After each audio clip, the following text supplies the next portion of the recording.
Hello, everyone, and welcome back to Talk Nara English. Hi, friends. We're really happy to have you with us today. I'm Sarah. And I'm Leo. On this channel, we help you speak English in a simple, natural, and confident way.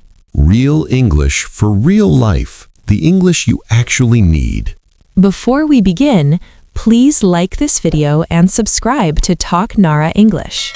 And don't forget to turn on the bell icon so you never miss our lessons. Leo, today's topic feels a little emotional. Yes, because it makes you stop and think. We're talking about how to talk about the past year in English. Not just facts, but feelings too. When people hear past year, they often think they need difficult grammar. Past perfect, long sentences, big words. But that's not true. You can talk about the past year using very simple English. Let me ask you something. Okay? How was your past year? That's a big question. Take your time. Honestly, my past year was challenging, but also meaningful. That already sounds very natural. At the beginning of the year, I felt very hopeful. Hopeful is a beautiful word. Yes, I had many plans, many ideas, and a lot of energy. That's how many people start a new year. But as the months passed, things didn't always go as planned. That's real life. Some days were productive, and some days felt wasted. That sentence alone explains a lot. Many learners think they must explain everything in detail. But you can simply say some days were good, some days were difficult. Simple, clear, and honest. There were moments when I felt tired and confused. That's very common when you look back at a whole year. Yes, sometimes I asked myself, am I doing enough? That question sounds familiar to many people. But there were also good moments. Important moments. Small successes, quiet happiness, and lessons learned. You don't need big events for a meaningful year. When talking about the past year, feelings matter more than dates. Exactly. You can talk about growth, mistakes, and changes. All in simple English. Looking back helps you understand yourself better. And talking about it helps you connect with others. Everyone has a story from the past year. And every story matters. When people talk about the past year, they often start with the beginning. Yes, because the beginning of the year feels fresh and full of hope. At the start of the year, many people make plans. Big plans, sometimes too big. True, we imagine a perfect version of ourselves. More productive, more confident, more organized. At the beginning of last year, I felt very motivated. Motivated in what way? I wanted to improve my habits. I told myself I would wake up early and manage my time better. That sounds very familiar. For the first few weeks, I actually followed my plan. That's impressive. I woke up early, made a list, and felt proud of myself. That feeling doesn't last forever, does it? Sadly, no. My beginning of the year felt similar. How so? I was very excited. I felt like the year was a clean page. That's a nice way to say it. I believed I would stay focused all year. And then real life arrived. Exactly. After some time, work became busy and my energy dropped. That's very honest. When talking about this in English, you don't need complex sentences. You can say, at the beginning of the year, I felt motivated. Or, I had many plans at the start of the year. Simple and clear. Many learners worry about grammar when talking about the past. But notice how we are speaking. Short sentences. Clear feelings. At the beginning of the year, I also felt pressure. Pressure to do better? Yes, I compared myself to others. That can be stressful. I remember thinking, everyone is moving fast. I'm behind. That thought appears in many minds. And it's easy to explain in English. You can say, I felt pressure at the beginning of the year. Or, I felt unsure about my direction. Looking back now, I realized my expectations were too high. Same here. But that's part of learning. And that's part of the story of the past year. The beginning of the year is full of hope. Even if things don't go perfectly later. Hope gives us energy to start. And starting is always important. When you talk about your past year, don't hide these feelings. They make your story real. And people connect with real stories. Especially when they are told in simple English. After the excitement of the beginning, the middle of the year feels very different. Yes, the energy becomes quieter and reality feels stronger. By the middle of the year, routines start to settle in. And routines can feel both comfortable and tiring. Exactly. You wake up, work, rest, and repeat. Sometimes you stop and ask yourself, is this all? Around the middle of last year, I felt a little lost. Lost in what way? I was busy every day, but I didn't feel very satisfied. That feeling is hard to explain, but very common. I remember sitting one evening and thinking quietly. Thinking about what? About time, how fast it was passing. That realization can feel heavy. I said to myself, half the year is already gone. That sentence alone carries many emotions. Yes, surprise, worry, and a little fear. My middle of the year felt challenging too. What kind of challenges? Work pressure increased, and I felt more responsibility on my shoulders. Responsibility changes how you think. I noticed that I was more tired than before. Not just physically, but mentally. Exactly. Some days, even small tasks felt difficult. Many learners think they must explain everything in detail. But listen to how simple this can be. You can say, the middle of the year was stressful for me. Or, I felt tired and busy during that time. There were moments when I doubted myself. Doubt is a quiet but powerful feeling. I wondered if I was making the right choices. That question appears in many lives.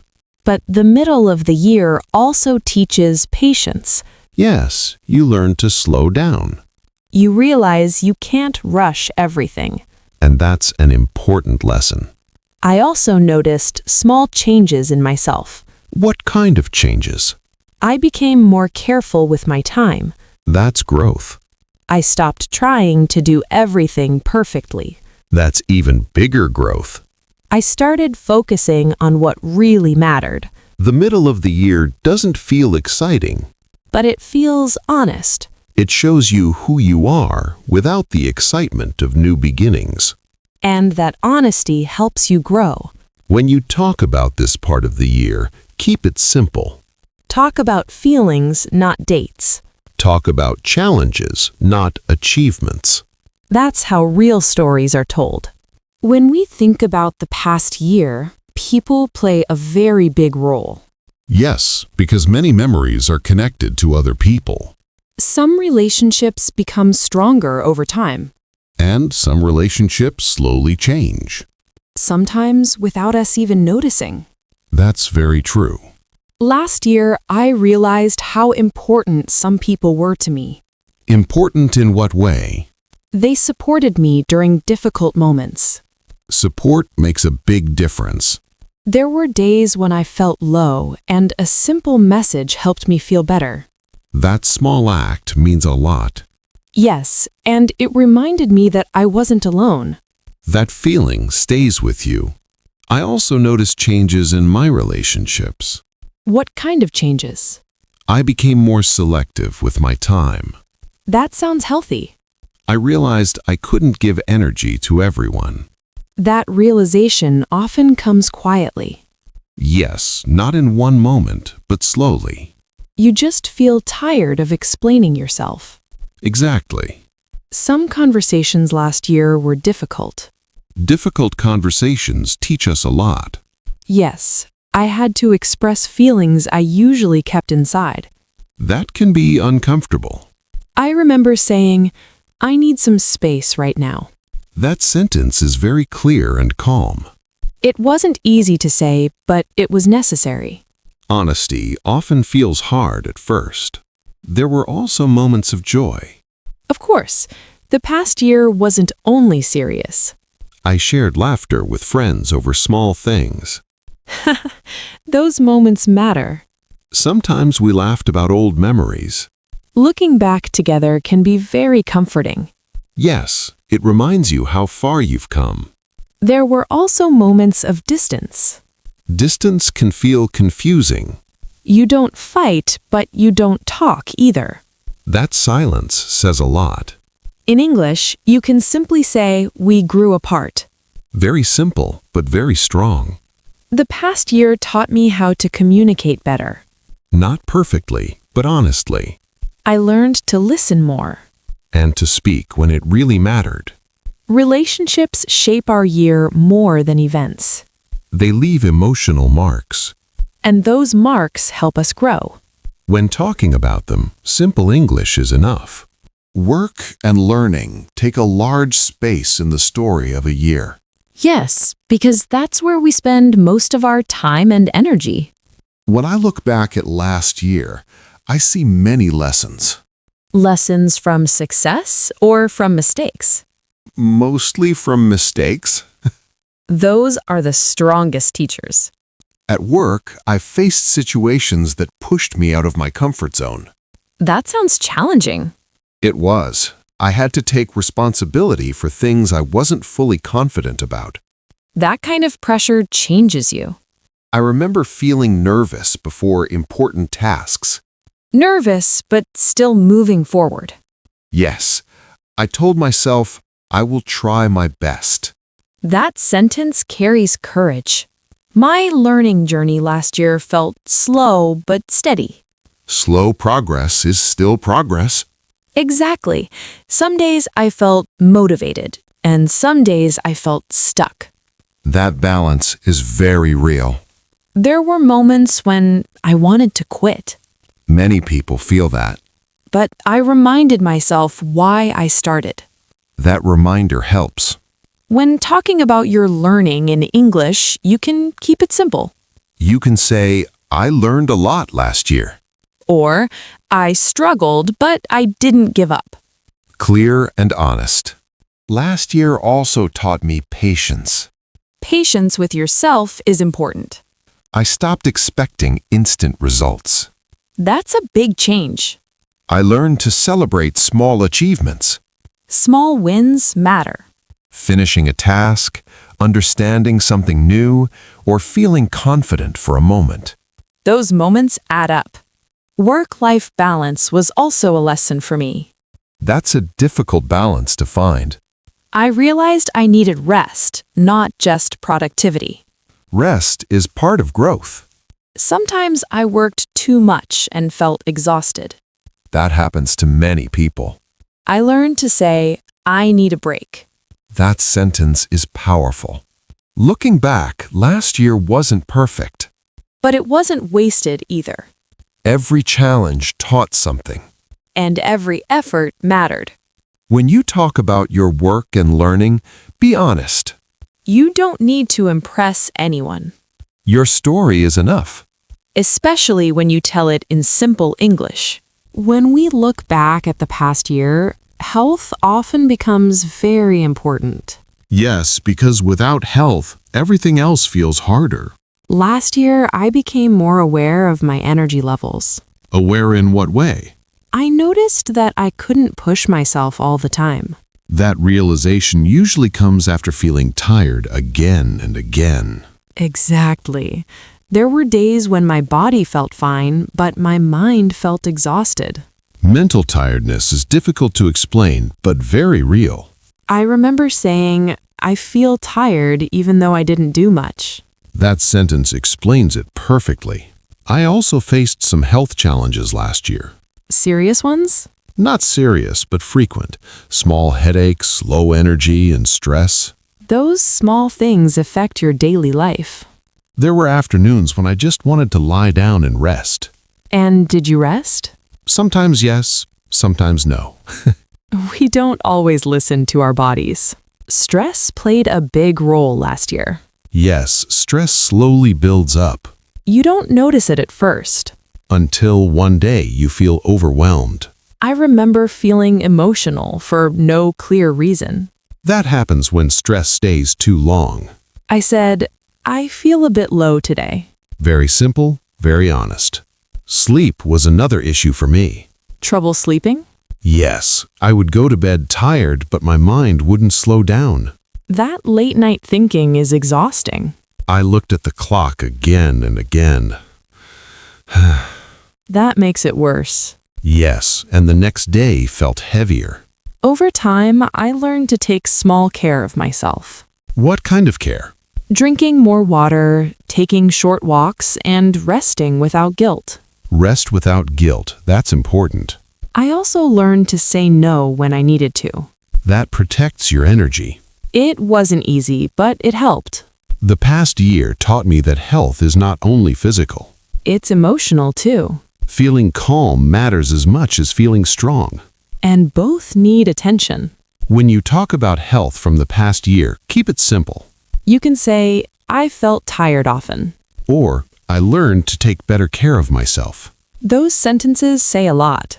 Health changes quietly. And the past year often shows us that clearly.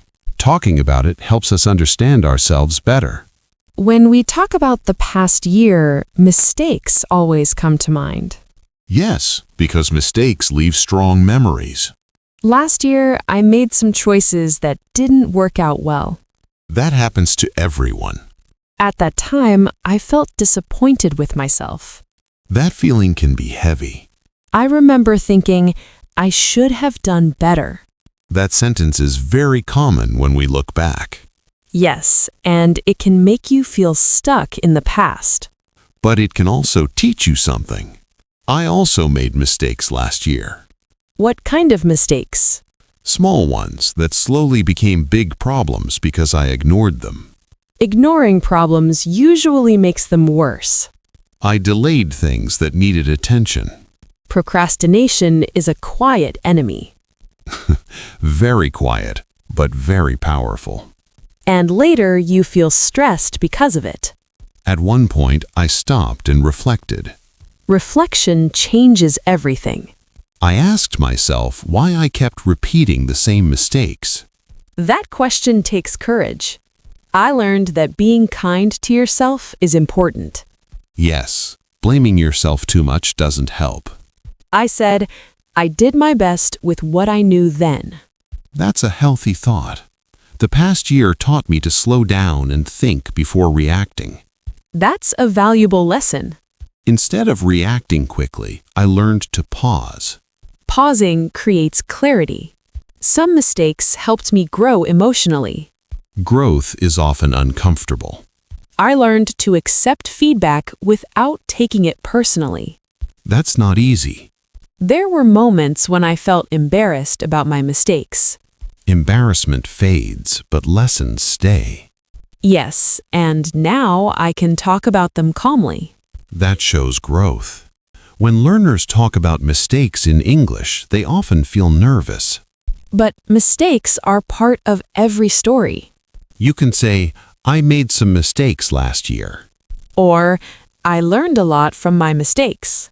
Simple sentences, deep meaning. The past year wasn't about being perfect. It was about learning and changing. Every mistake pointed in a new direction. And every lesson moved us forward. Looking back now, I feel grateful for those moments.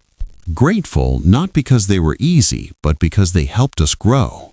That's an important way to see the past year.